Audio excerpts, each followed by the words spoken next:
So in old New England Protestant churches, ones that have so much history, that are full of tradition like this one, you don't want to rock the boat too much when it comes to these services, and so I don't, and I won't, I promise. But I can't help my own curiosity, wondering why we do things a certain way, whether that be the capital C church or the small c church here in Heartland. This is my 5th Christmas Eve here. And this year, for the first time, I thought about the hymn that our choir begins with, the one that we all joined in on verse 3, Once in Royal David City. As it turns out, we are borrowing this from a tradition at King's College Chapel in England in their Anglican Christmas Eve service. And I also discovered in my cursory research that this wasn't originally intended to be a Christmas carol at all. It was written for children to help them remember the Apostles' Creed, which is why the hymn kind of goes beyond the simple birth story, sort of to the ascension.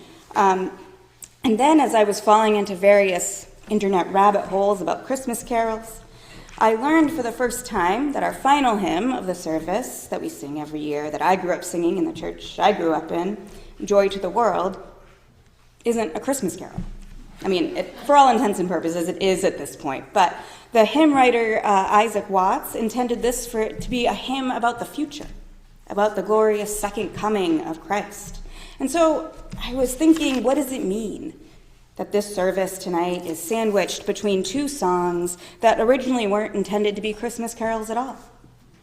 What does it mean that we begin with the story of Jesus' life and end with something that is yet to happen? It doesn't have to mean anything, of course. This can just be a traditional service full of nostalgia and wonder and familiar, beautiful music. But I believe it's worth thinking of Christmas beyond Christmas. I believe it's worth thinking about what came before, what comes after, and everything in between. The German theologian Dietrich Bonhoeffer points out that Advent, the season that leads up to this beautiful night, is a season of waiting and preparation, and he writes that our whole life is Advent. Tonight we wait for and celebrate the arrival of a fragile human baby. Tonight we wait for and celebrate the divine contradiction of our Savior, human and divine, born as a vulnerable human being. But if we are to really and truly live out the stubborn and persistent hope of Christmas, we have to recognize that our whole lives are Advent. You know, there's a Christmas that I can remember when I was probably around 8 or 9 or so. I burst into tears when my parents started taking the decorations off the tree. And I remember it surprised me, this sudden rush of emotion. I wasn't expecting to cry, to feel this real grief about the season of joy and love and peace being over. But it wasn't really over. It never really is.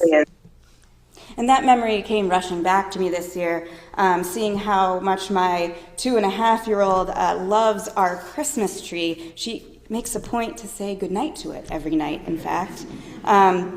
So I worry a bit about what her reaction will be when it's time to take it down. And I hope for her that I can practice what I preach.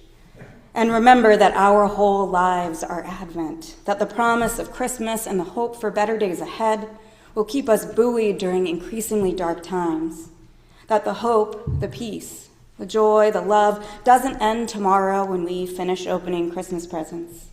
It doesn't end when we vacuum the dry pine needles off our floor. It doesn't end until we enter that paradise that's been promised, the paradise in which we are all equal, in which we are all one, the paradise in which joy will come to all the world. And so tonight, we began with Once in Royal David City. Stood a lowly cattle shed where a mother laid her baby in a manger for a bed, reminding us of our Savior's poor and humble beginnings. And we will end with heaven and nature singing and repeating the sounding joy and the never-ending wonders of God's love. And we will remember that there is still so much to work for and to hope for long after this Christmas season is over.